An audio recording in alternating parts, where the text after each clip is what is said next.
easy. There are obstacles, injuries, and disappointments. Adversity is universal. It can happen to anyone at any time. And one day, it happened to you. You went from being a guaranteed lottery pick to a kid who may never even play college ball again.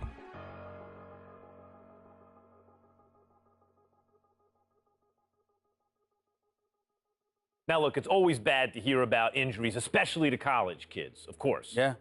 But Stephen A. Smith, this one is particularly disheartening because we are 2 weeks into the season and one of the top NBA prospects in the country goes down potentially with a season-ending injury, a knee injury. That's a killer.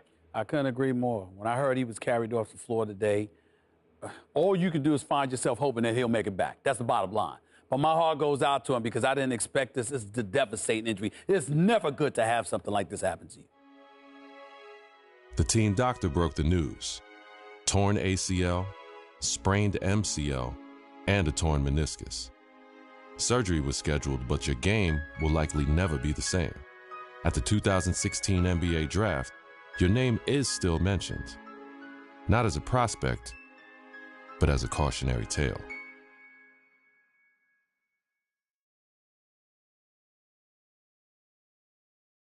Now, there's another huge story in this year's draft. A record number of underclassmen, 30 of them, undrafted.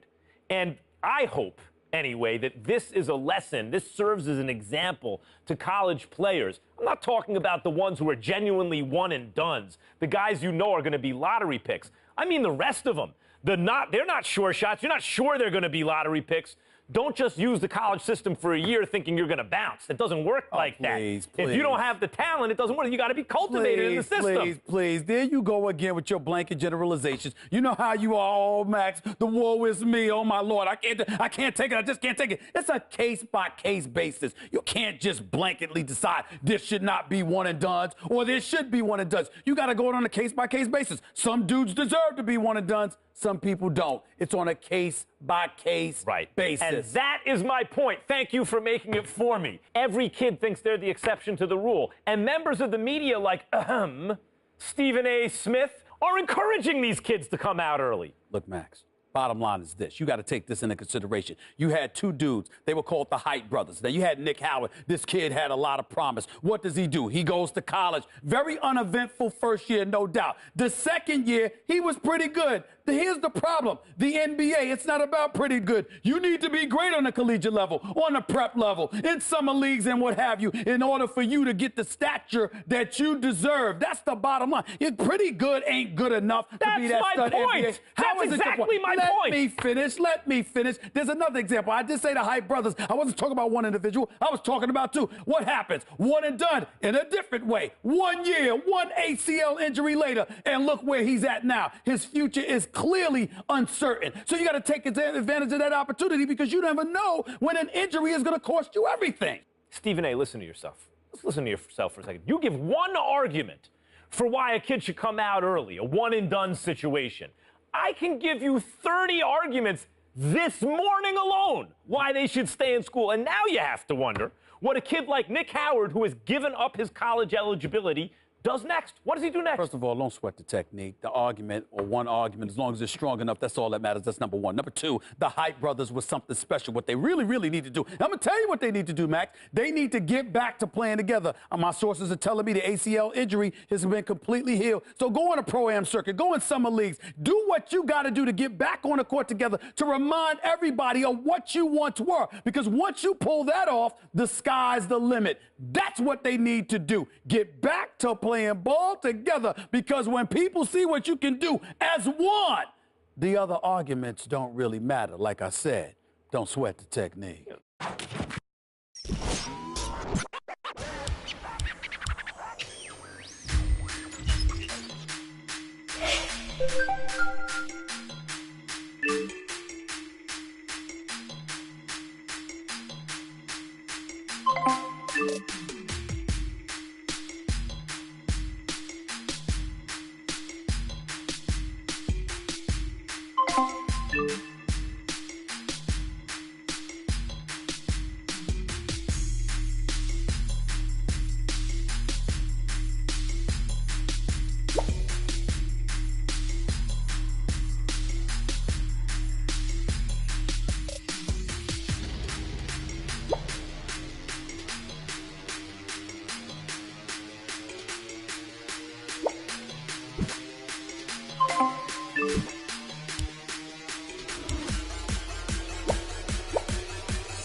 York City, the mecca of basketball.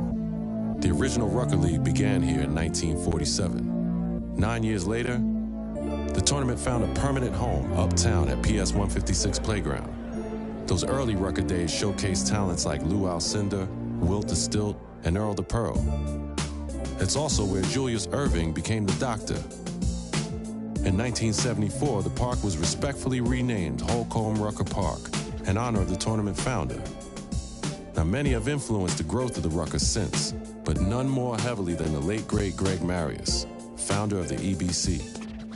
Many would argue that the Ruck is the birthplace of true street ball and the crossover dribble. Considering New York City's penchant for flashy guard play, there are few who can challenge that. After the legendary exploits of Rucker alumni like Rod Strickland, Rafer Alston, and Kyrie Irving, it goes without saying that getting crossed up or banged on can happen to anybody at any given moment here. It's no wonder that this unassuming uptown playground has become the most widely recognized street ball court in the world. Rucker Park, Harlem.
have to say the words, cause my fans just to be shady, now I'm full. Got that magic like McGrady, I won't have to go on. Women wanna, I'm anemic, so I gotta eat steak. Move, get out my way. Like I'm ludicrous. Talking about how they get with their computer fish. What the you want? I got to do. I had a dream and a scheme where I put my mom in a penthouse. Need that view, got a whole team, yeah, they need that too. Need them, Majin Buu, quit my job, yeah, Sue. I suggest you take a hike if you can't see all the I'm amounting to. I'm on top, rain check y'all like I'm out of stock. When your drops, that is not the case. My drops like an outer box. I'm Frodo to these bros, Waldo to these. So if you think you getting chose, I'ma have to let you know. You will not find me. When I was young, they told me don't look to the sun. You go blind, or maybe they were scared I'd find out I could run. Got oxygen in my lungs in a 3-point stance. So when they you will not find when my album drops. You will not find when I leave that dot.